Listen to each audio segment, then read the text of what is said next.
Gimana kalian, apa kabar guys? Saya berdoa semuanya baik-baik saja. Kalau meskipun tidak baik, nah mari kita berdoa sama-sama supaya semua menjadi baik. Oke, mari kita berdoa. Kita mulai sharing session pada malam hari ini.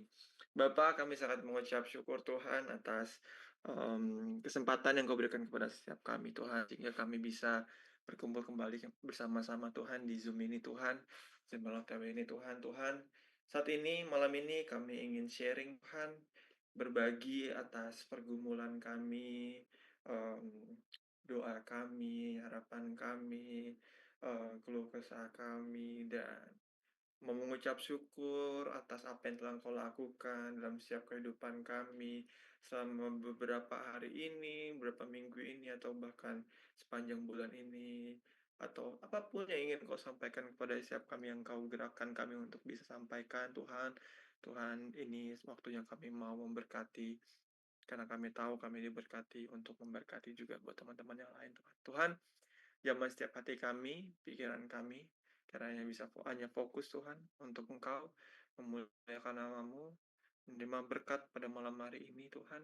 Gerakan kami Tuhan untuk melakukan apa yang ingin Kau nyatakan dalam setiap kehidupan kami.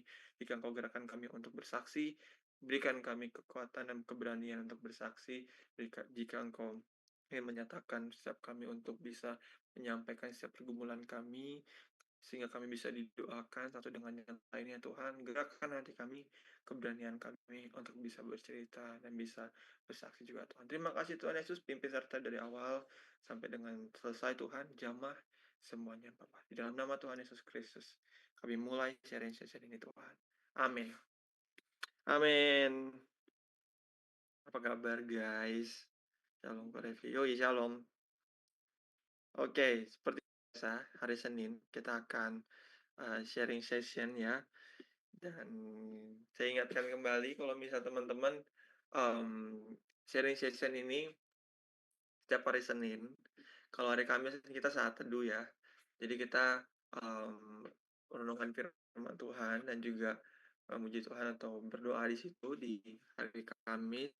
Nah, untuk hari Senin ini, sharing session ini, teman-teman bisa terlibat juga untuk sharing, bersaksi atas kebaikan Tuhan dalam kehidupan teman-teman masing-masing, atau mungkin kalian punya teman yang lagi dapat sesuatu yang luar biasa yang kalian tergerak untuk bagikan buat kita, boleh banget nanti kalian bisa unmute atau kalian bisa typing,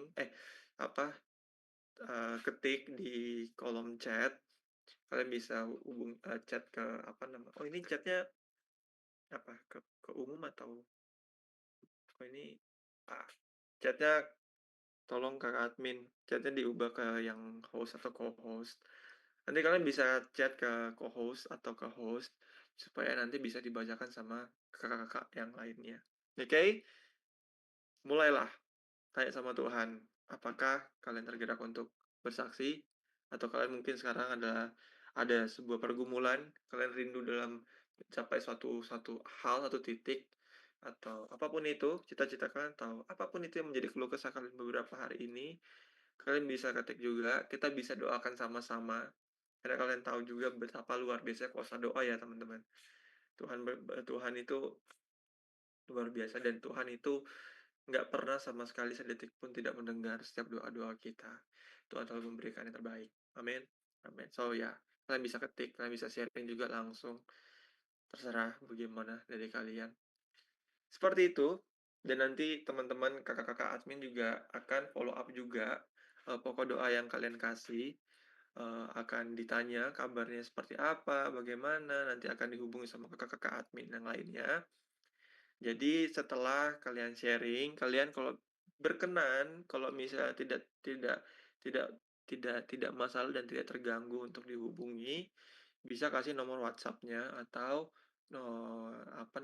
username Telegram-nya untuk bisa kakak-kakak admin hubungi ke kalian untuk follow up gitu. Kalian butuh teman cerita, kalian bisa ke kita. Oke? Siap. Mulailah mengetik dan mulai mempersiapkan apa yang mulai tanya apa yang ingin kalian sampaikan dan sharingkan gitu. Oke? Nah, sebelum kalian dan supaya kalian juga ada waktu, saya ada sharing sedikit. Saya ada perenungan sedikit. Perenungan yang saya dapatkan beberapa yang lalu juga. Kayak seminggu yang lalu deh. Kalau minggu lalu, minggu lalu saya juga yang ini ya, sharing session ya. Oke, kalau minggu lalu kita bahas tentang Yusuf. Minggu ini saya tergerak untuk membawa tentang Daud. Ini Daud nih kalian kalian tahu lah ya, salah satu tokoh yang terkenal banget lah istilahnya. Kalau nggak salah, correct me if I'm wrong, Daud itu paling banyak disebutkan di Alkitab tokoh namanya di kedua atau yang pertama ya, saya lupa. Kalau nggak salah yang pertama deh, paling banyak. Saya lupa. Correct me if I'm wrong. Jadi anyway, jadi Daud ini yang saya mau sampaikan adalah Daud ini bukanlah orang yang kecil, orang yang benar-benar besar sekali dan saya yakin sekali teman-teman semua tahu siapa Daud gitu ya. Sudah pernah dengar yang namanya Daud siapa. Even di Kristen maupun di agama lain di seberang di bulan Sabit pun juga ada yang namanya Raja Daud gitu. Jadi ini emang terkenal sekali Daud ini. Oke, kalian tahu saya ingin renungkan, ajak kalian untuk merenungi adalah tentang bagaimana Tuhan angkat Daud, Tuhan pakai Daud pada saat dia masih kecil sehingga dia menjadi raja. Untuk dia setelah jadi raja mungkin kita akan bisa renungkan, kita akan sharing di waktu yang lain. Karena di situ sebenarnya panjang sekali kisah Daud ini. Dia ada kejatuhan juga dengan Bathsheba ya, yang dia membunuh suaminya. Itu kejam sih. But anyway, kembali lagi tadi. Daud. Jadi satu ketika Samuel ini nih datang ke Isai. Isai ini papanya Daud. Isai ini papanya Daud dan dia bilang sama Isai, si Samuelnya, bawa anak-anakmu ketemu aku gitu kan semuanya. Akhirnya Isai bawa tuh anak-anaknya. Tapi si Daud ini si bungsu sekecil ini Isai bilang, kamu jaga rumah gitu. Ini bahasa bahasa bahasa kita ya. Kamu jaga rumah ya, jaga lebih tepatnya jaga domba-domba, ternak, kambing lah apa segala macamnya di rumah. Kami mau pergi dulu karena diundang sama sama Samuel gitu. Diundang sama Samuel. Akhirnya ya si Daud lakukan. Dia menjaga dan melindungi, merawat ternak si Isai ini, papanya ini. Jaga domba, kambingnya dan segala macamnya gitu kan. Jadi ya dia lakukan lah pada saat itu. Tapi sorry guys, di sini saya lihat kalian patah-patah. Apakah suara saya jelas? Aman ya? Oke, thank you. Ya, jadi saya mana tadi? Sampai si Daud. Daud disuruh jaga kan. Daud disuruh jaga, terus siapa namanya si Samuel ini nanya. Samuel nanya sama Isai. Apakah ini udah semua? Baru bilang ke si Isai. Oh, ada satu, tapi di rumah. Dia jaga domba dan kambing di rumah gitu. Dia nggak aku bawa. Terus ya udah dari sini kita bisa lihat saya renungkan betapa ternyata dan ini kalian jangan langsung mengklaim karena saya pernah baca satu apa satu artikel dan ini masih nggak jelas. Ini masih nggak jelas, jadi saya nggak berani untuk bilang ini benar atau enggak. Jadi dulu guys, sebenarnya ada satu kata itu yang dari si Daud di mana gitu ayatnya ya. Jadi si penafsir ini menilai bahwa Daud ini kayak anak terbuang gitu, anak anak angkat gitu pada saat itu. Jadi menarik saking si Daud ini terlihat seperti di anak tirikan gitu, nggak terlalu digubris, nggak terlalu dibawa pada saat nggak terlalu disayangi lah bahasanya kan. Karena pada saat dipanggil dia nggak diajak juga. Dan pada saat perang juga si Daud nggak diajak juga kan. Justru dia tetap disuruh jadi penggembala. Dia disuruh untuk melindungi si domba dan si kambing ayahnya itu. Jadi udahlah datang kan pergi, pulanglah sudah nih mereka keluarganya. Terus setelah itu mereka ini kan belajar ya, mereka kakak-kakaknya nih, saudara-saudara nih mempersiapkan diri untuk perang pada saat itu. Mereka hidup dengan berlatih berlatih dan segala macamnya gitu. Dan si Daud ini dia belajar untuk terus menjadi seorang gembala yang baik gitu. Nah, menariknya si Daud ini nih sangat setia. Si Daud ini setia dengan apa yang ayahnya suruh, dia lakukan dengan taat, apapun itu, disuruh jaga ini, dia belajar. Jadi, belajar untuk menjaga domba dari hewan-hewan liar dan segala macamnya, dia melindungi dan segala macamnya. Itu bentuk ketaatan Daud kepada ayahnya. Dan pada saat dia menjaga itu, dia memuji Tuhan, dia dia dengan hati yang damai dan segala macam. Dia into banget sama Tuhan, hubungan dengan Tuhan tuh baik sekali dan dia tuh sendiri, guys. So, perbedaannya kelihatan ya teman-teman, saudara-saudaranya dengan ayahnya yang berlatih dan segala macamnya seperti Saul, ini sedikit cerita. Saul ini nih orang yang sangat luar biasa lah secara nilai, secara, value dari kacamatanya manusia, Saul ini perfect lah. Dia pintar untuk, perang dan segala macam dan dia gagah, keren gitu kan. Nah, sedangkan si Daud ini nih enggak. Daud ini enggak sekeren itu dan dia juga enggak seberpengalaman itu dalam berperang. Jadi perbedaannya tapi ya, itu singkat aja. Intinya si Saul dengan Daud ini berbeda sekali pokoknya teman-teman. Nah, lanjut cerita, Daud.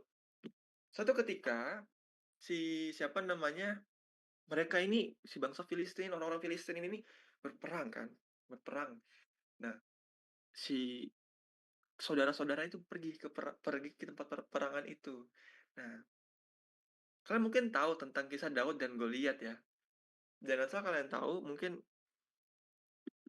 mmm, bahwa si Daud itu sebenarnya pada saat itu dia datang itu tujuannya bukan untuk berperang, tapi tujuannya dia itu untuk membawa keju dan roti yang Isai suruh berikan kepada saudara-saudaranya, bekal gitu. Jadi si Daud ini nih orang-orang waktu itu saya udah baca satu satu thread dia bilang, Daud ini nih kayak babu gitulah bahasanya, babu di dalam rumah yang disuruh-suruh, suruh ini, suruh itu dan segala macamnya, keperluan rumah tuh dia yang bereskan, dia yang siapin, dia yang jaga dan bla bla bla segala macamnya.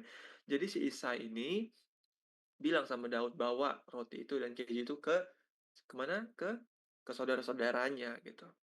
Datang dia kan, terus kepo dia nih kan, karena dia tahu kan bahwa, bahwa si saudara-saudara itu ada di situ gitu kan. Jadi dia tanya, "Saudara-saudaraku di mana?" Gitu. Akhirnya dia masuk kan ke dalam. Nah, dilihatlah sama orang Filistin gitu. Oke, mari saya mau ajak kalian untuk baca, mana dia? Oh nih, di 1 Samuel pasal yang ke-17.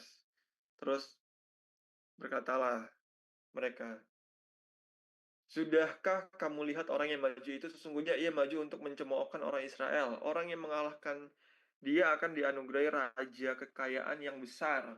Raja akan memberikan anaknya yang perempuan kepadanya dan kaum keluarganya akan dibebaskan dari pajak di Israel."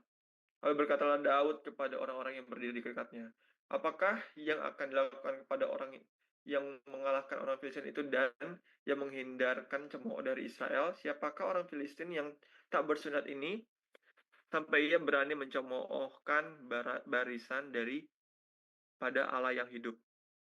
Rakyat itu pun menjawab dengan perkataan tadi, "Begitulah yang akan dilakukan kepada orang yang mengalahkan dia."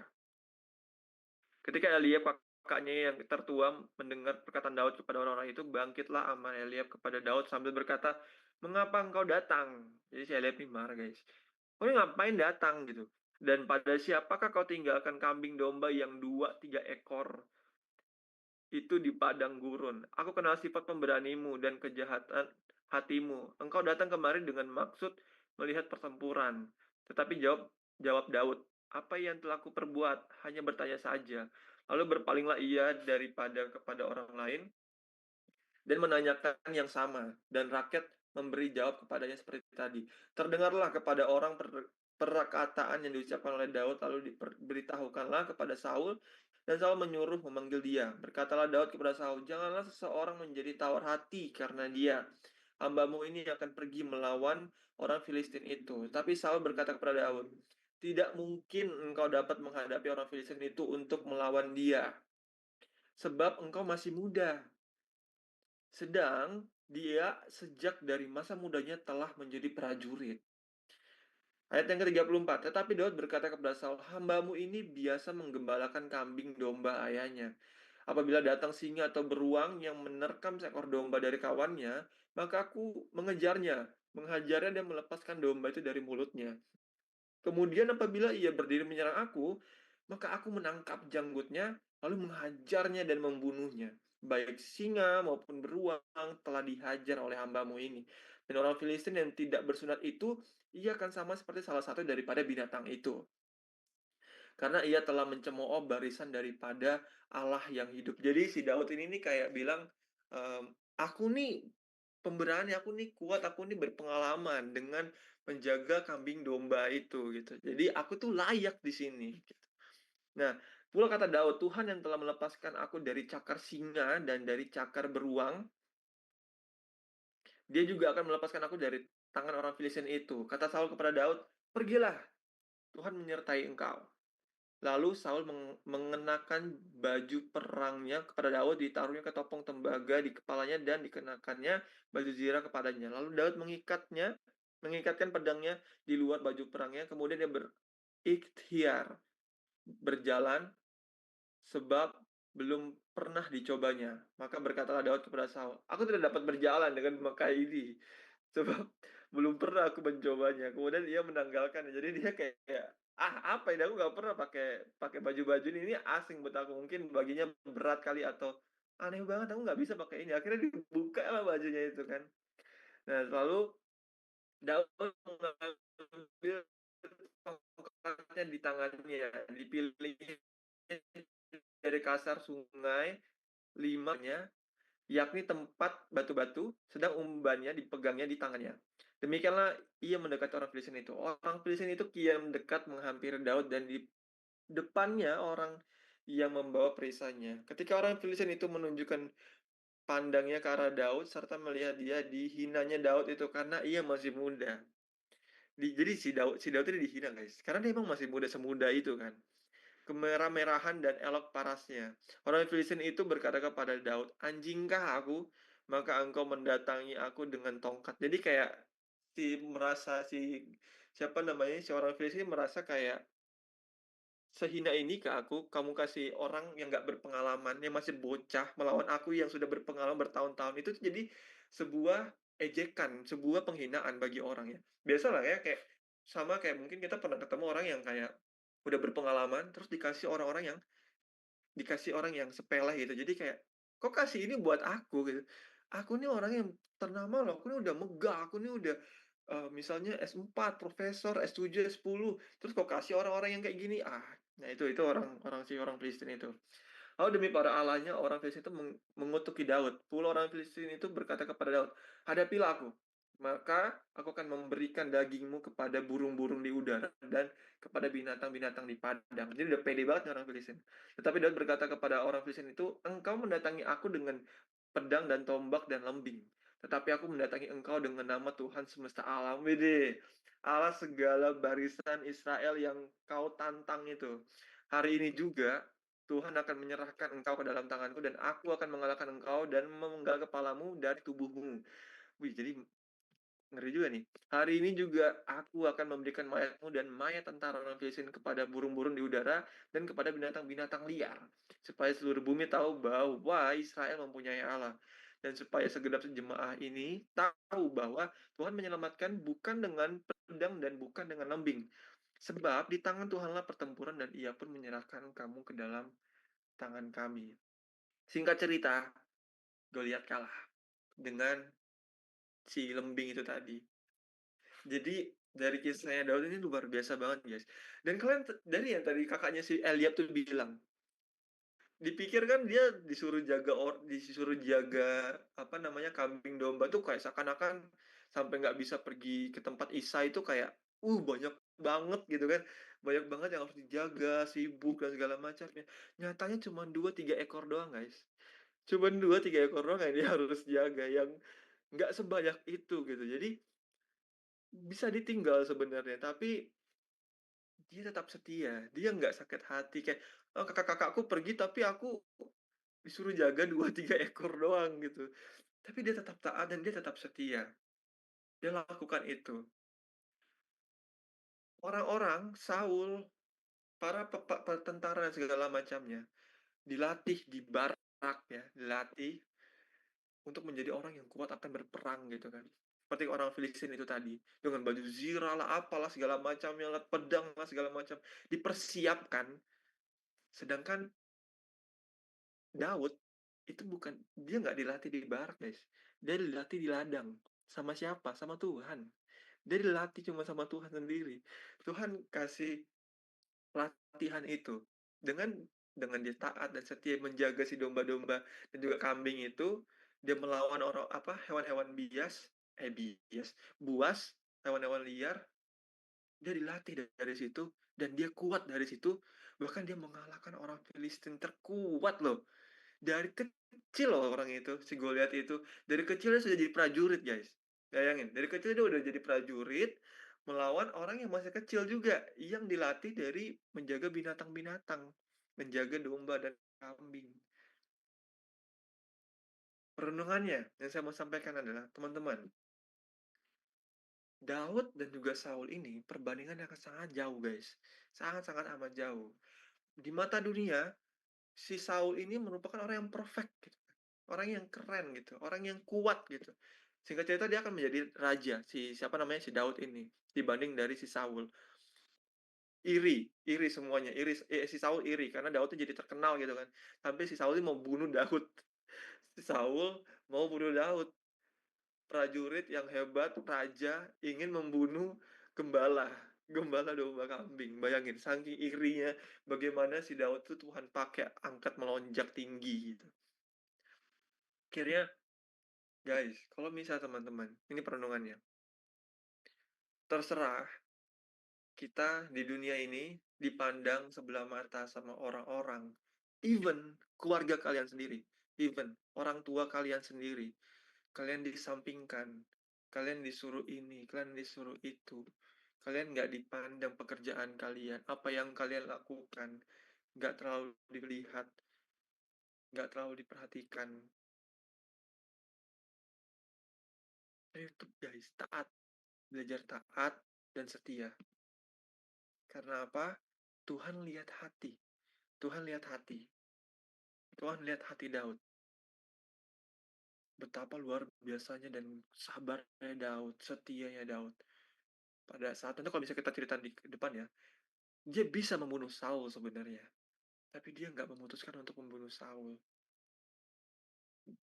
Dia memutuskan untuk, dia taat. Dia tahu bahwa aku nggak akan menjamah orang yang diurapi Tuhan. Betapa betapa hatinya luar biasa, taat dan takut sama orang yang diurapi Tuhan. Betapa luar biasanya hatinya dengan Tuhan. Jadi teman-teman, saya dari baca renungan ini, saya renungkan ini, saya ingat bahwa hampir sama dengan kisah saya dulu juga waktu masih kecil. Jadi emang bagaimanapun, terserah kita di apa, kurikulumnya dunia, kita nggak lulus KKM, di bawah 70 atau 75. Tapi guys, kita hidup bukan untuk memenuhi KKM itu guys. Tapi kita hidup untuk memenuhi panggilan kita, memenuhi tugas kita, yaitu untuk memuliakan nama Tuhan. Taat menjadi prajuritnya Tuhan, bukan menjadi prajurit prajurit barak. Dan dia berani, si Daud itu, karena dia tahu bagaimana orang Filistin itu menghina itu. Dia nggak mau, dia berani. Bahwa enggak, kalian salah. Kalian menilai salah.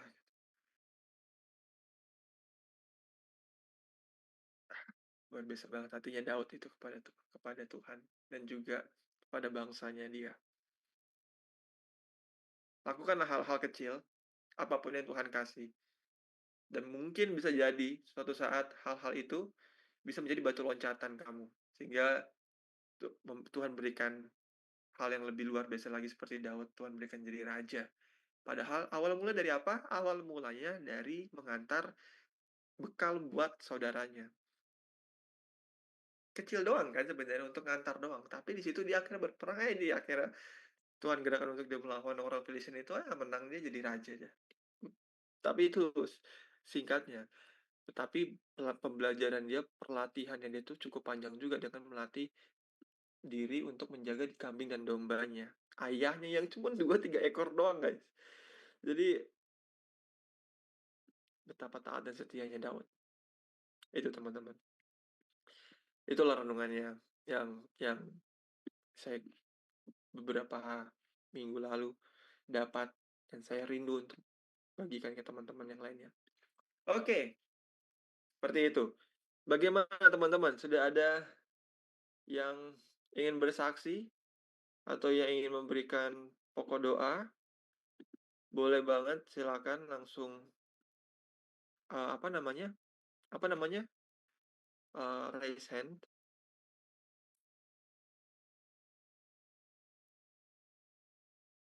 atau boleh kirim pesan ke host dan co-host. Nanti biar kakak-kakak yang lain bisa bacakan. Kalau misalnya teman-teman masih belum pede atau nggak mau namanya disebut atau nggak enak atau apapun itu. Boleh bertanya. Kalau ada silakan.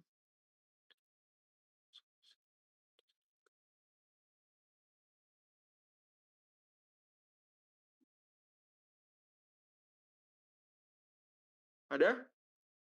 Gimana gimana? Apa masih ngetik atau gimana? Jika kakak-kakak admin sudah ada atau belum? Mungkin kalian ada apa namanya di hidup kalian lagi ada Goliat juga yang kalian mau lawan, yang kalian mau berantasi. Goliat si jahat itu yang meremehkan kalian. Oke, Revalina. Silakan Reva.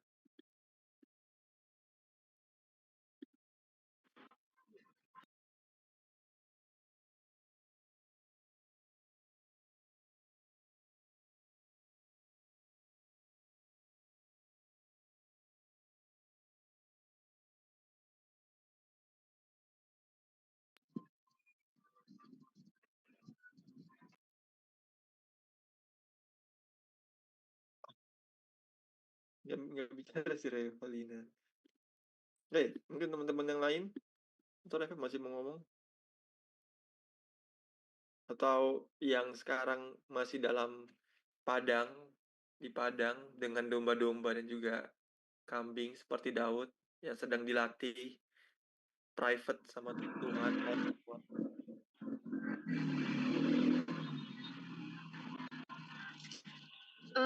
Shalom teman-teman.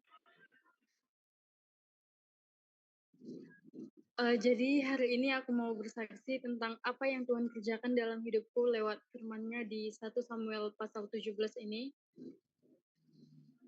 Beberapa waktu ini aku lagi ngalamin masa-masa yang cukup berat. Ada banyak hal yang bikin aku takut dan ragu, seolah-olah kayak aku lagi berhadapan dengan Goliat dalam hidupku.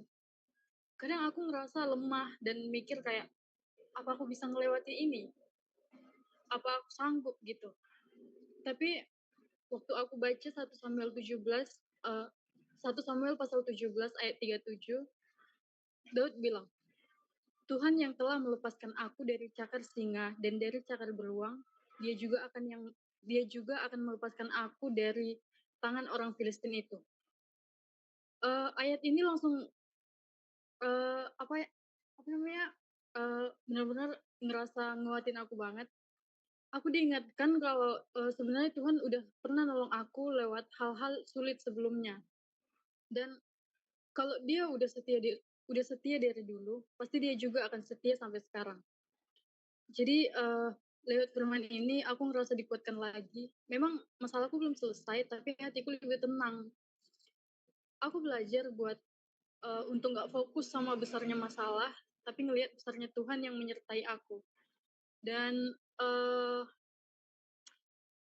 itu bikin aku punya keberanian baru, sama seperti Daud yang melangkah menghadapi Goliat.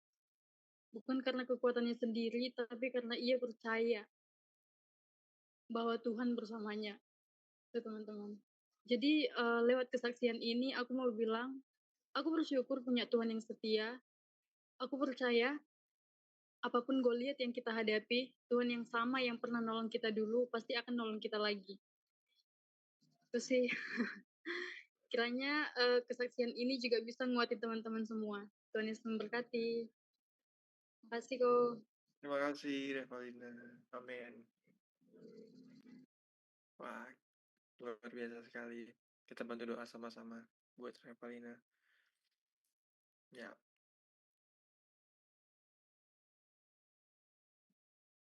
ngomong tentang tadi yang Revalina bilang, ya itu ada satu ayat kan memang di 2 Korintus 1 ayat 10. Kalau ya teman-teman bisa baca tentang statement tadi yang Revalina bilang.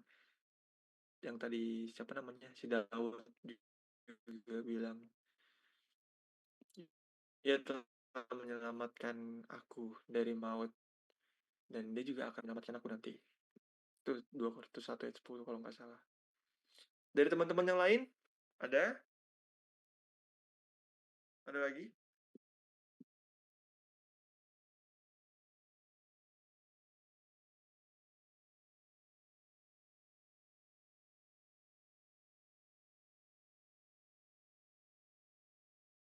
Ada.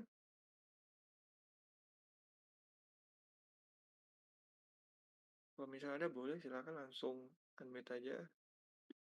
Di Dap ada katanya mau sharing. Namanya Kak Trivena Monalisa.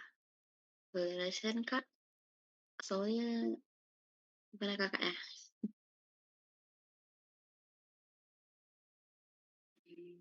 Shalom teman-teman.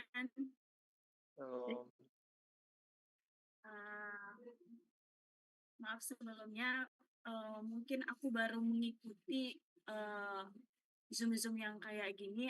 Aku baru mengikutinya 3 kali, jadi aku mau pelajari dulu. Jadi hari ini aku mau sharing tentang kebaikan Tuhan semasa aku kuliah. Pada tahun 2023, saya tamat sekolah SMA yang mau menuju yang memikirkan masa depan selanjutnya itu bagaimana. Jadi aku sempat berpikir bahwasanya aku harus kuliah. Tapi Tuhan berkehendak lain. Tapi aku terus untuk mengekeh harus kuliah. Jadi aku nggak mendengarkan kata-kata Tuhan. Orang tua juga nggak kasih aku kuliah, abang-abang juga nggak kasih kuliah. Jadi aku tetap kuliah, aku harus cari, aku harus kuat, aku harus bisa dengan usaha aku sendiri. Jadi pada saat itu aku singkat ceritanya aku kuliah dan aku melanjutkan sampai 2 semester saja. Dan pada saat naik di semester 3, aku nggak sanggup karena untuk pembiayaan UKT-nya.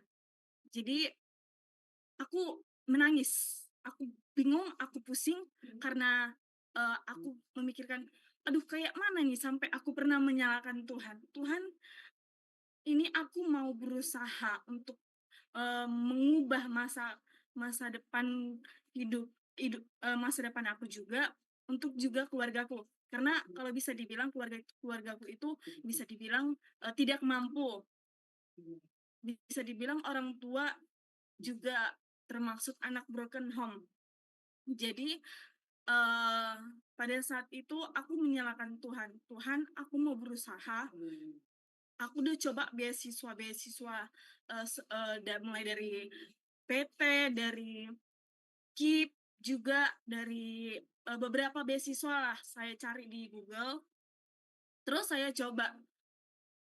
Pada saat itu saya gagal. Terus aku berpikir gini, oh iya, untuk tahun 2024 ada beasiswa KIP. Aku bisa ulang lagi daftar. Mungkin aku 2023 aku gagal. tapi aku mau coba lagi. Aku pengen coba sampai aku harus dapat. Terus aku nangis sama Tuhan. Aku datang sama Tuhan. Aku berdiam diri tepat jam 12 malam.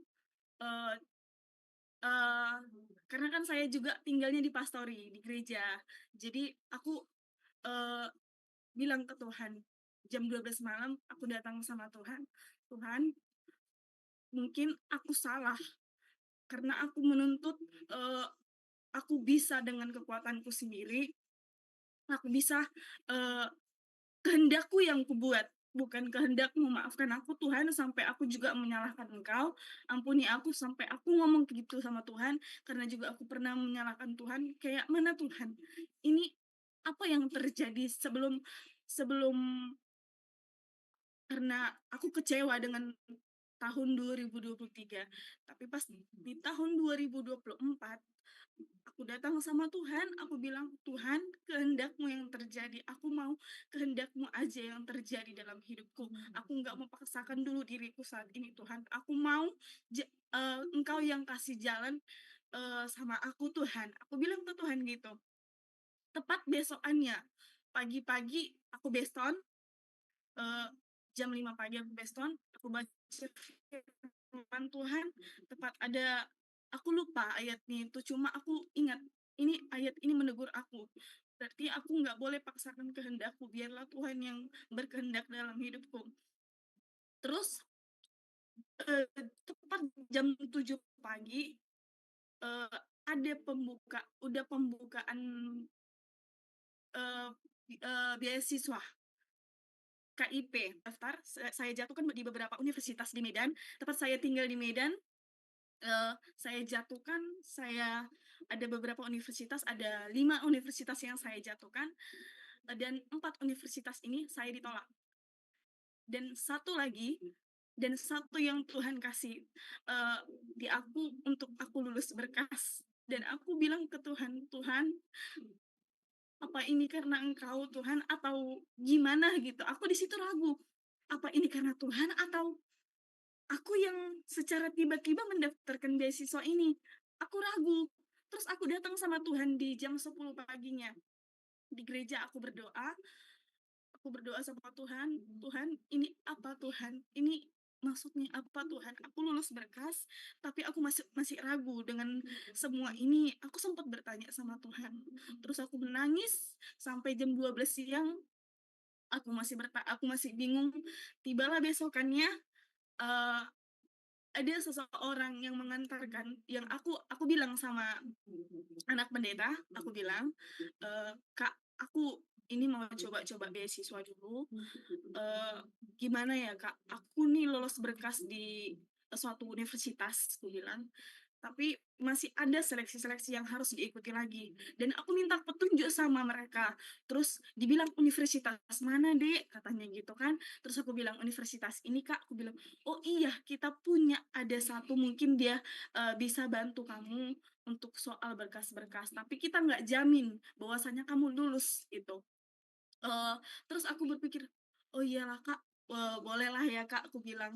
Terus kakak itu nyuruh aku, kita nggak bisa berharap sama manusia.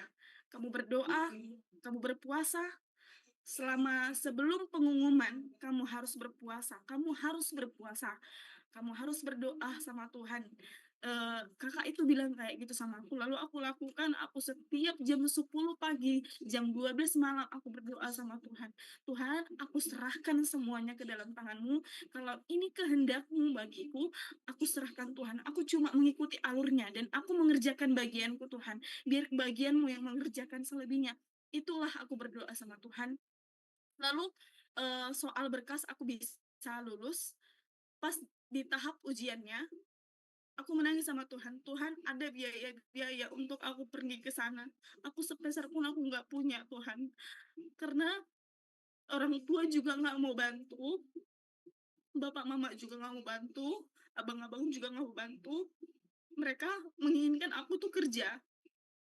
Ya mungkin kalau kerja aku bisa mendapatkan membantu orang tua. Tapi dalam hatiku, aku mau coba dulu segala sesuatu. Aku mau coba dulu. Aku nggak mau paksakan diriku aku nggak harus mendengarkan orang, aku harus ikuti dulu. Aku udah minta ini sama Tuhan, Tuhan udah kasih, nggak mungkin aku setengah perjalanan. Jadi aku minta ke Tuhan, Tuhan aku nggak ada biaya, Tuhan aku nggak ada ongkos. Bahkan saat itu aku sampai bisa dibilang lagi lambung kambuh karena aku juga bisa dibilang puasa, jadi karena kebablasan puasanya. Terus Tuhan kasih jemaat untuk berikan berkat sama aku untuk aku bisa berangkat ujian ke Medan, karena dari Lubuk Pakam ke Medan itu bisa dibilang sekitaran hampir 2 jam, ya 1 jam, 1 jam mana, 1 jam. Jadi 2 kali naik angkot, jadi aku berpikir, "Aku dari mana?" Tapi Tuhan kirim jemaat Tuhan untuk aku kasih ongkos, lalu aku ikut ujian, aku belajar, aku fokus, wawancara semua, berkas-berkas aku persiapkan, dan tibalah saat pengumuman penetapannya untuk penerimaan KIP. Aku nangis sama Tuhan sebelum pengumuman itu, "Tuhan, kalau Tuhan merestuin aku untuk kuliah, eee, mungkin aku bisa kuliah. Tapi kalau enggak Tuhan restui ya aku nggak apa-apa. Aku harus mungkin bukan itulah jalan yang terbaik buat aku. Aku harus bantu orang tua aku. Dan saat itu tiba di jam 3, puji Tuhan, aku lolos berkas, aku lolos wawancara, aku lolos ujian, dan di fakultas kami itu keterimanya 7 orang, dan aku yang kedua.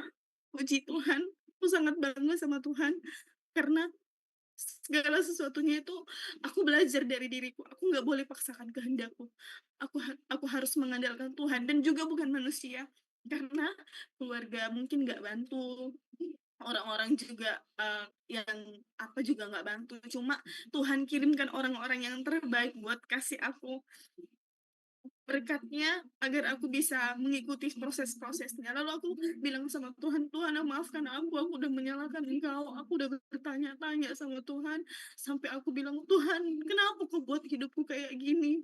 Karena dari kecil, dari SMP aku udah pisah dari orang tua, walaupun dua-duanya lengkap, karena dari kecil kalau bisa dibilang cuma aku yang berbeda.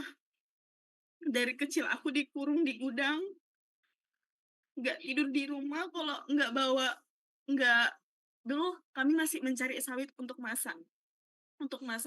jadikan bahan bakar. Jadi kalau nggak pulang, nggak bisa dapatkan itu, aku nggak boleh tidur di rumah, aku harus tidur di luar.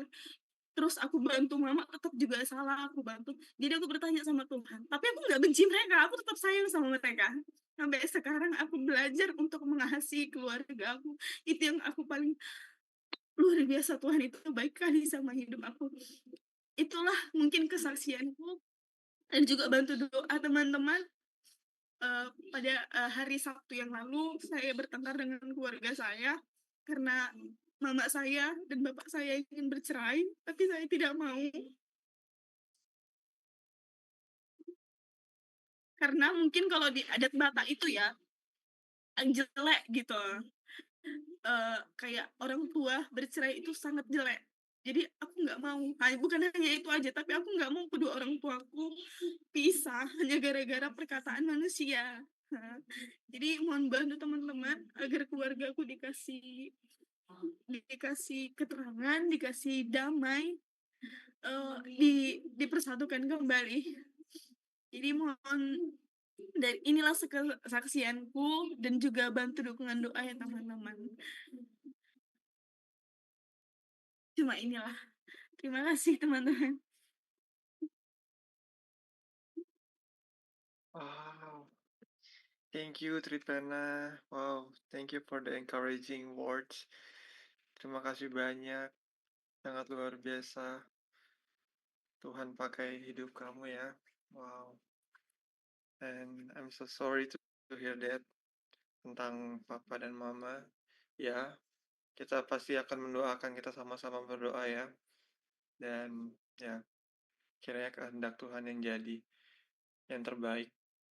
Tuhan akan sama seperti yang tadi Kak Revalina bilang, Tuhan menolong pada saat kakak butuh kuliah, Tuhan yang sama juga akan menolong keluarga kakak, papa dan mama. Amin. Kami doakan sama-sama. Thank you so much for sharing. Thank you. Wah, luar biasa sekali.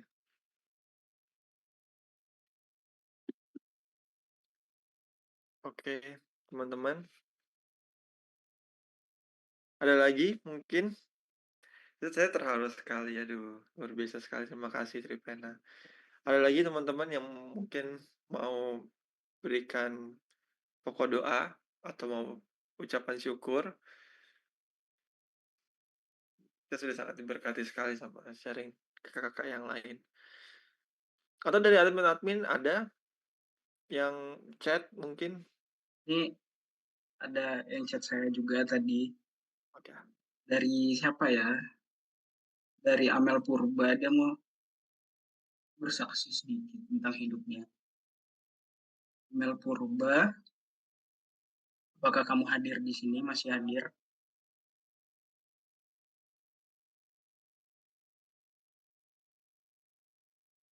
Halo, Amel Purba.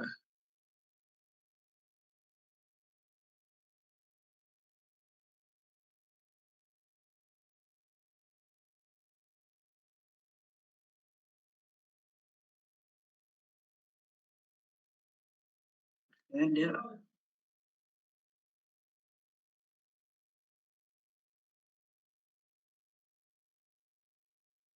Oke. Shalom semua. Halo. Aku sedikit mau bersaksi, nggak jauh juga tentang kehidupan aku. Dan ini terkait juga tentang di sekolah. Nah, aku tuh sekarang lagi duduk di kelas 2 SMA. Nah, aku bisa dibilang bukan aku aja, keluarga aku memang dari dulu itu kalau di tempat tinggal kami yang sekarang itu bisa dibilang orang yang sedikit diremehkan, orang yang sedikit kayak dibanding-bandingkan, suka diiniin atau di apain lah di sama orang gitu kan yang lebih di atas dari kita. Nah, aku tuh dan kami memang di sini cuman kami yang ini yang menganut kepercayaan di karismatik itu cuman kami dan ada satu lagi nggak jauh memang dan hanya kami berdua. Aku tuh dari SD, SMP dan bahkan SMA. Sekarang memang puji Tuhan enggak lah, tapi dari SD, SMP terakhir kalinya kelas 1, aku kelas 1 SMA itu korban bully, bisa dibilang memang korban bully lah. Nah, dari SD tuh aku dibully tuh karena ini kekurangan karena kan jarak rumah yang kami kontrak yang dulu masih kontrak sama sekolah itu lumayan jauh. Kalau jalan kaki kan nggak mungkin karena masih kecil juga dari masih kelas 1 SD juga itu kan nggak mungkin jalan lah sendiri. Nah, aku tuh numpang atau ada orang yang kosong, aku numpang ditumpangin sama mama bapak itu ditumpangin. Nah, ternyata orang tua yang numpangin aku itu oke fine aja gitu kan. Gini ngebonceng aku tuh oke aja, ayo ini. Nah, anak dia itu salah satunya sekelas aku. Ternyata waktu kami kelas 3 SD tuh masih begitu aja, belum punya kendaraan, masih memang keluarga yang berkekurangan. Nah, ternyata teman aku ini nggak begitu suka kalau aku terus-terusan numpang ke dia gitu kan.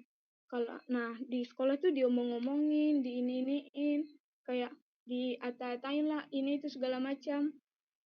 Aku tuh aku tahan, aku memang nggak bisa lawan karena aku cewek, dia bawa gerombolan ini itu. Nah memang pas pulangnya gitu kita jalan rame-rame bareng teman. Terus singkat cerita aku kelas 6 SD, puji Tuhan kasih berkat, kita ada kendaraan sepeda motor atau kereta, kita udah punya sendiri. Kelas 1 SMP, aku tuh dibully karena karena fisik aku yang kayak kurang gitu kan. Mereka bilang kaki aku kayak kaki O. Memang tidak parah, hanya mungkin mereka lihat begitulah. Nah, memang sering dibully, diatain karena demam panggung, suka ngomong belibet gitu. Nah, aku tuh di situ sering bilang, bukan sering, pernah aku curhat ke satu guru, terus beliau bilang, kamu sabar aja, kau sabar aja, tenang, hukum tabur tua itu masih ada katanya. Aku masih sabar di situ, aku juga nggak berani bilang ke orang tua, karena kalau orang tua aku bilang ke orang tua juga mereka bisa apa, karena kan keadaan kita nggak di atas mereka katanya. Mereka begitu sama kamu karena kekuranganmu katanya. Jadi kau sabar, tahu diri juga katanya, tahu keadaan keluarga gitu. Nah, aku itu dari kelas 3 SMP mulai menjaga kakek aku atau opung, disebut di Batak itu opung. Nah, beliau ini memang sudah lama sebelum saya ada juga, memang mulai dari orang tua kecil ternyata itu orang pintar, punya ilmu-ilmu ini itulah ya. Mungkin teman-teman semua udah tahu. Singkat cerita, karena kan aku itu di ajaran karismatik itu dukun itu kan tidak diperbolehkan. Jadi aku memang dari kecil mama bapak itu ngajarin untuk nggak percaya sama hal begituan. Jadi di satu keluarganya hanya kamilah yang tidak pernah memakai itu. Nah, kami harus dia pulang dari Aceh, dia ke rumah karena kami memang tinggal di rumahnya opung ini. Dia pulang. Nah, ada 2 bulan atau 3 bulan dia pulang, dia tuh sakit-sakitan, dia kayak nggak bisa kemana-mana, nggak bisa ini. Nah, ternyata pendeta kami bilang tuh sebelum pas ibadah kersel ya di rumah itu, beliau datang jalan masuk ke rumah, terus dibilang karena bawa rokok, dia bilang jangan merokok, ini tuh lah hari Minggunya bapak gembala kami tuh bilang ke mama, bilang karena kan bapak udah memang gak ada aku dari kelas 2 SMP. Nah, dia bilang ke mama gini, ibu harus kuat ya, satu saat ibu akan menerima tekanan dari orang tua ibu. Ibu akan jaga orang tua ibu, di mana orang tua ibu ini penyakitnya bukan main, karena penyakit beliau ini dampak dari apa yang telah diperbuat selama dia hidup, selama dia sehat. Nah, memang tidak lama kemudian, ada 2 minggu kemudian dia mulai sakit. Penyakit pertamanya itu masih ada, kalau kami dibilang kodang, kakak dari mama itu masih bisa datang kan. Tiba-tiba tengah malam dibawa ke rumah sakit, ini itu segala macam. Nah, pulang dari rumah sakit dibawa ke rumah. Nah, itu dia pas aku kelas 1 SMA, disitulah titik terparahnya opung aku ini. Dia suka ngamuk, ini itu segala macam. Bahkan dia punya apa itu yang dibilang keris ya, ia pisau untuk membelah jeruk purut. Memang aku sering melihat dia lah mengobati karena kan di rumah itu. Nah, dia sering ancam kami pakai itu. Kalau kami nggak nurut sama dia ambil itu kerisnya, dia ini diancam lah mau dibunuh pakai itu. Nah, ada satu masa aku bilang gini sama opung ini, ya udah bunuh aja kalau berani, aku bilang. Ingat ya, kami dari dulu kami nggak pernah mengandalkan ilmu-ilmu itu. Maaf kata, aku udah bilang kau ke dia, kan kau itu di Batak itu udah kasar ya. Nggak pernah kami andalkan ilmu-ilmu itu ya. Kami sakit, aku sakit, mama bapak sakit, nggak pernah kuandalkan ilmu itu. Nggak pernah kami minta tolong ke kau, nggak pernah kami ngasih sirih atau demban itu ke kau biar kau ngobati kami, aku bilang. Nah, dia bilang gini, oh berani kau katanya. Itu memang kerisnya itu udah dibuka, aku bilang. Iya, bikin aku mendekat sama dia, baru mama tuh ngambil dari tangannya, diambil terus disimpan lah jauh-jauh. Nah, dia masih bisa jalan sedikit tapi pakai tongkat. Dikejarnya aku nggak takut. Nah, udah mau dipukul, aku lawan. Aku memang lawan secara apa karena dia kan udah lemah. Aku dorong sampai terjatuh lah dia kan. Aku bilang, rasakan, sekali lagi kau berani ngancam kami pakai terus itu nggak bakal takut. Karena iman kami belum pun besar, iman kami itu nggak pernah takut sama Krismi itu, bilang. Nah, singkat cerita, dia memang udah kesal sama aku karena aku yang sering lawan dia gitu. Kalau mama nggak berani. Nah, ada di satu masa dimana mungkin emosinya udah berlebihan dia lemparin kaca rumah, dinding-dinding rumah, dia copotin segala macam. Nah, posisi rumah ini tuh kan masih setengah beton, jadi kan papan nih, murah diapain pakai tongkatnya, terbelah lah, jadi agak terbuka gitu. Aku sama mama bilang gini, kita nggak mungkin tinggal di sini, kalian dewasa. Mama nggak apa-apa kalau bukan masalah sama mama, tapi kalian kalian jadi inti masalahnya, kayak kalian udah dewasa. Kita nggak tahu apa yang akan terjadi, kita nggak tahu tengah malam ada orang nyusup atau apa kayak mana. Jadi kami tinggal di rumah saudara yang kami tempati sekarang ini. Di situ dia sendiri, di rumah itu dia sendiri. Tapi ada juga saudara yang mau ngasih makanan apa gitu ke dia. Nah itu dia. Ada satu masa saat kami masih tinggal di rumah itu, kami diajak lagi sama podang kami tadi, kakak dari mama, untuk menjaga opung ini karena memang kami udah hampir 10 tahun tinggal di rumah itu. Terus dibuka hati, mama bilang, ayolah pindahlah kita. Ditutupi semuanya, pakai kayak pamflet tempat apanya kayak promosi-promosi gitu ditutupin, terus pakai triplek juga diapain. Tapi kaca yang dipecahin belum bisa ditutupi. Dia awal dari pembulian aku ini di SMA. Karena banyak teman satu kelas yang satu kampung yang gak terlalu berjauhan, kalau mau pergi sekolah itu memang melewati rumah aku. Opungku ini juga suka duduk-duduk di pinggir jalan, ini itu segala macam. Itulah awal bulinya. Ya, aku sering dibully kalau tentang fisik aku udah tahan. Nah, ini harga aku nangis, terus aku nggak sekolah beberapa hari karena ini. Jadi guru telepon orang tua bilang kenapa nggak sekolah katanya. Terus mama jelasin itu, mama dipanggil di rumah ke sekolah, mama datang. Nah setelah dijelaskan segala macam, tidak ada lagi pembulian di sekolah. Nah jadi ada satu masa di mana temanku bilang gini, kenapa kau tahan sama sifat opungmu itu katanya, kenapa nggak kau bunuh aja, kenapa nggak kau cekik, kau kasih racun, kan kalian yang kasih makan katanya. Aku bilang kalau memang itu yang diajarkan, mungkin dari dulu mamaku pun sebelum ada kami pun mungkin udah dibuat kayak gitu, karena memang mama memang orang yang dibanding-bandingkan sama saudara lainnya. Nah ke cerita, pendeta kami bujuk opungku bilang gini, mau dibaptis atau enggak katanya. Kalau dibaptis semua mungkin sebagian dari ilmu-ilmunya bisa hanyut. Nah kan opungku ya setujulah dibaptis, terus dibaptis di kamar mandi di bak. Setelah dibaptis memang udah nggak lagi, puji Tuhan beberapa bulannya meninggal dunia, dan keluarga ternyata ini banyak yang menyalahsangkakan pembaptisan tersebut. Banyak yang mengira kayak, oh ternyata setelah dibaptis kayak gitu, karena memang pendeta kami udah bilang kalaupun dibaptis hidupnya udah nggak lama lagi. Nah yang jadi kesaksian saya sekarang ini, betapa hebatnya Tuhan ngasih pertolongan, ngasih kekuatan, sampai mama bisa sabar menghadapi menjaga opung nih sambil kerja menafkahi, cari untuk keperluan kami. Nah sedikit lagi, kemarin tuh aku punya masalah sama teman. Kami tuh berempat, satulah provokasinya tuh satu, intinya tuh satu. Dia bilang gini, aku punya 3 teman nih, terus dia bilang mungkin dia nggak suka sama kami. Dia bilang kami tuh kayak apalah ya, orang yang nggak benar mempertuhankan manusia.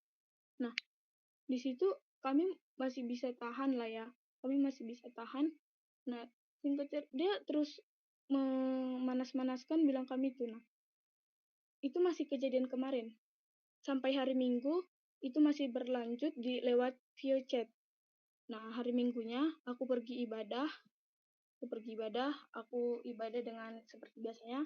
Nah di waktu worship aku kayak berkata-kata lah ya, worship itu berkata-kata. Nah aku bilang, Tuhan tolong hampiri aku mau tahu apa jalan keluar dari masalah yang kemarin. Aku nggak mau dibilang kayak gitu, bahkan orang tua aku pun nggak pernah aku sembah. Nah aku kayak berkata-kata atau apa gitu. Nah di situ Tuhan kayak jamah hatiku tuh kayak dicucuk sampai aku tuh nangis. Nah selesai worship, lagu itu tetap berlanjut, aku tetap berkata-kata. Singer, WL dan jemaat lainnya mungkin nyanyi. Aku berkata-kata gini, Tuhan, aku akan coba ampuni dia, aku akan coba ampuni orang itu. Tapi tolong jangan jadikan itu penghambat aku bisa lebih dekat sama Tuhan. Karena memang aku juga baru kayak melakukan banyak dosa kan. Aku jarang berdoa ini itu gitu. aku baru mau janji sama Tuhan mau berubah, masa aku baru janji udah menjadi penghalang. Nah, situ Tuhan jamah aku nangis, aku mau jongkok tapi kayak ada yang tahan, aku coba diri aja lah kan. Nah, selesai aku aku lanjut nyanyi kayak biasanya. Dan satu teguran dari Bapak Gembala kami itu, dia bilang gini, sejahat apa manusia, jangan pernah nyimpan dendam di hati kita, karena jika itu bersangkutan dengan Tuhan, biar Tuhan mengurusnya sendiri. Di situ aku kayak tersentuh, dan puji Tuhan, aku udah bisa ampuni orang itu, aku akan coba damai sama diri aku sendiri. Terima kasih.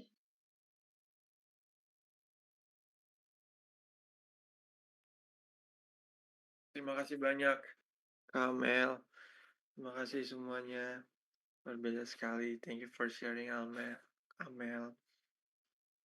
Kita akan doa sama-sama dan kita mengucap syukur semuanya atas setiap sharing-sharing dari teman-teman semuanya, dari Kak Amel, Kak Revalina,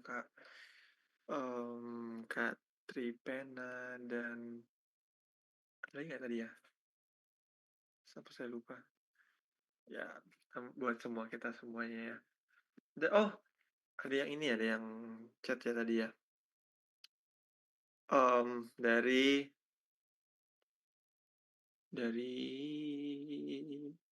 Nonem. Shalom Kak, aku minta doanya buat keluarga aku yang mungkin akhir-akhir ini banyak masalah di dalamnya. Ya, kita doakan sama-sama ya. Dan juga dari Faye.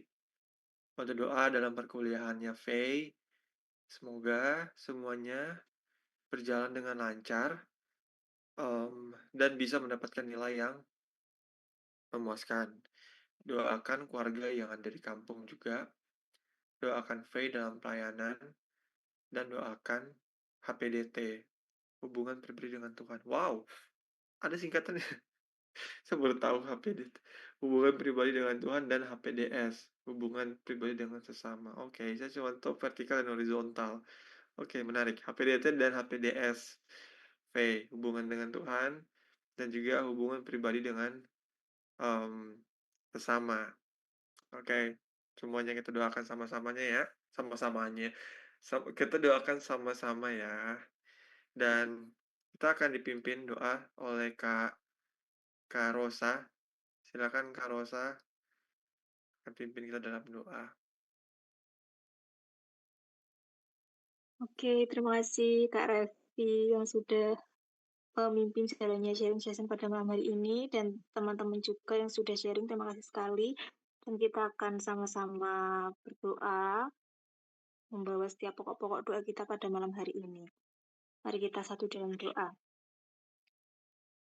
Tuhan Yesus, terima kasih untuk kesempatan malam hari ini yang telah Engkau berikan kepada kami. Kami boleh bersatu hati di dalam Zoom ini, kami boleh bertukar cerita, kami boleh sharing, kami boleh menyampaikan setiap kesaksian kami, dan kami juga boleh menyampaikan setiap apa yang menjadi pergumulan dalam hidup kami bersama dengan teman-teman LOTW. Tuhan, kami berdoa untuk teman-teman kami saat ini. Terima kasih karena Engkau mengingatkan kami untuk terus setia dan taat melalui kisah Daud yang disampaikan oleh Kak Revi. Biarlah Tuhan Engkau memampukan kami untuk kami boleh selalu setia dan boleh selalu taat, meskipun sekarang mungkin Engkau percayai pada hal-hal kecil, tapi kami percaya suatu saat nanti di masa yang akan datang ke depan, Engkau pasti akan memberikan hal-hal yang lebih besar untuk kami pertanggungjawabkan karena kami belajar untuk setia. Kiranya Tuhan, Engkau mampukan kami juga untuk kami bisa hidup memenuhi panggilan Tuhan. Kami setia melakukan hal-hal yang kecil, dan melalui hal-hal yang kecil ini kami percaya bahwa bisa menjadi batu loncatan kami untuk hal-hal besar ke depan. Kami juga berdoa untuk setiap keraguan kami, rasa takut kami yang ada dalam diri kami. Biarlah Tuhan setiap keraguan dan rasa takut kami ini kami jadikan untuk proses pembelajaran dalam kehidupan kami, supaya kami boleh terus mengandalkan Tuhan dalam kehidupan kami, dalam kami melewati hari-hari kami, dalam kami melewati keraguan-keraguan kami tetap mau menaruh harapan kami kepada Tuhan, karena kami mau belajar percaya bahwa Tuhan, Engkau yang akan memberikan setiap apa yang kami perlukan, dan Engkau yang akan membawa kami sampai kepada cita-cita dan harapan kami ke depan. Kami juga berdoa untuk setiap keluarga yang saat ini membutuhkan pertolongan tangan Tuhan. Banyak keluarga di teman-teman kami ini yang sedang dalam masalah, sedang menghadapi pergumulan yang mungkin cukup berat. Apapun yang sedang dihadapi Tuhan, kiranya Engkau menolong, kiranya Engkau memulihkan keadaan di keluarga-keluarga ini, di keluarga teman-teman di LOTW ini Tuhan. Kesulitan-kesulitannya Engkau beri jalan keluar, Engkau bukakan jalan keluar Tuhan, sehingga boleh kembali damai, tidak ada perceraian, tapi keharmonisan, sukacita, dan damai sejahtera yang akan meliputi keluarga-keluarga ini Tuhan. Kami berdoa untuk kesehatan setiap teman-teman di LOTW sekarang Tuhan, baik kesehatan pribadi mereka, kesehatan secara fisik maupun kesehatan secara mental. Biarlah Engkau yang akan senantiasa menjagai dalam kesehatan pribadi setiap mereka Tuhan. Kami berdoa untuk yang masih sekolah juga, kiranya Tuhan senantiasa memberikan kemampuan dalam belajar, kecerdasannya daripada Tuhan, sehingga bisa belajar dengan baik dan mendapatkan ilmu yang bermanfaat bagi kehidupan kami ke depan, baik yang di bangku SD, SMP, SMA, bahkan sampai ke perguruan tinggi. Kami menyerahkan dalam tangan kuasa Tuhan. Biarlah Tuhan, anak-anak-Mu ini boleh belajar dengan baik, belajar dengan serius dan sungguh-sungguh, sehingga ke depan bisa menggunakan setiap ilmu yang sudah didapatkan untuk menggapai cita-citanya untuk masa depan yang lebih baik ke depannya. Kami juga berdoa Tuhan untuk setiap anak-anak Tuhan yang di sekolah mungkin menjadi korban bully karena kekurangan. Mari Tuhan tolong supaya Tuhan Engkau beri kekuatan kepada anak-anak ini supaya tidak mudah menciut hatinya, tapi terus mengandalkan Tuhan karena memiliki pengharapan bahwa Tuhan akan ada di samping mereka, sehingga teman-teman yang membuli mereka ini tidak lagi berani untuk membuli mereka karena mereka tahu Tuhan bahwa Engkaulah Tuhan yang selalu memberikan kekuatan kepada anak-anak yang menjadi korban bully baik di sekolah maupun di lingkungan masyarakat. Kami juga berdoa untuk pelayanan-pelayanan yang dikerjakan oleh anak-anak Tuhan, terlebih untuk anak-anak LOTW ini Tuhan, pelayanan baik di gereja, baik di komunitas, pelayanan dimanapun, pelayanan apapun yang dikerjakan, mari Tuhan tolong, mari Tuhan berkati, sehingga boleh berjalan dengan baik setiap pelayanan mereka, boleh senantiasa takut akan Tuhan dalam melayani pekerjaan Tuhan, sehingga banyak jiwa-jiwa dimenangkan, banyak hal-hal yang mereka kerjakan seturut dengan kehendak Tuhan dan sungguh-sungguh semuanya hanya untuk kemuliaan nama Tuhan. Terima kasih Tuhan. Secara khusus kami juga berdoa untuk LOTW. Kiranya Tuhan komunitas kami ini boleh menjadi wadah bagi teman-teman untuk bisa saling berbagi cerita, bisa sharing, bisa kesaksian, sehingga Tuhan iman kami boleh semakin bertumbuh, boleh semakin berkembang, kami boleh saling menguatkan satu dengan yang lain, kami boleh saling mendengar satu dengan yang lain, dan kami boleh saling mendoakan satu dengan yang lain. Terima kasih Tuhan. Mungkin sebentar kami akan berpisah. Kami akan mengakhiri Zoom ini.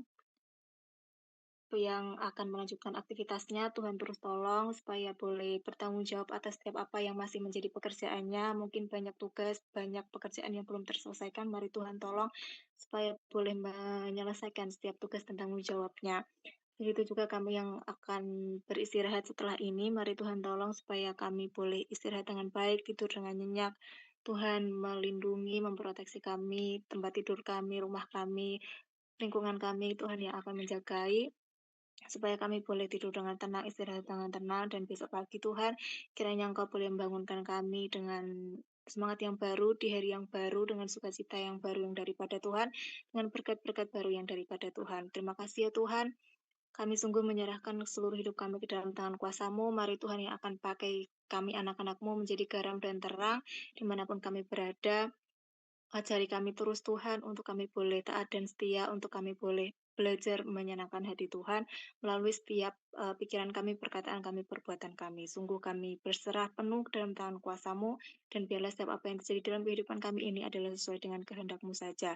Hanya dalam nama Tuhan Yesus kami berdoa. Haleluya. Amin. Saya kembalikan. Ya, amin. Ya, tidak terasa ya, kurang lebih 60 menit kita berada di Zoom ini, mendengarkan sharing dari teman-teman semua, itu sangat-sangat memberkati pada malam hari ini. Dan ada satu pengumuman dari LTW untuk teman-teman semua, pada tanggal 18 atau hari Kamis, kita ada saat teduh. Jadi jangan lupa, kita saat teduh bersama, boleh ajak-ajak teman yang lain, boleh ajak saudaranya juga nggak apa-apa. Kita sama-sama saat teduh di LOTW. Dan untuk teman-teman yang lain mungkin yang belum bisa sharing hari ini, mungkin bisa sharing di DM admin, atau Senin depan juga boleh kita sharing lagi sama-sama di minggu depan. Dan untuk teman-teman juga yang dan mengingatkan untuk pokok doa yang sudah kita doakan, buat teman-teman, nanti kita akan admin akan hubungin teman-teman. Dan terima kasih juga buat teman-teman yang udah sharing pada malam hari ini. Biarlah Tuhan yang memberkati teman-teman semua lebih lagi. Jadi, dan terakhir adalah kita dokumentasi. Buat teman-teman, boleh on cam-nya, kameranya disediakan. Oke, sudah ready? Oke, slide pertama. 1, 2, 3, say cheese. Oke, slide kedua. 1, 2, 3. Oke, selesai. Terima kasih buat teman-teman semua. Sampai jumpa minggu depan. Hari Kamis. Bye-bye. Wah, God bless semuanya. Terima kasih oleh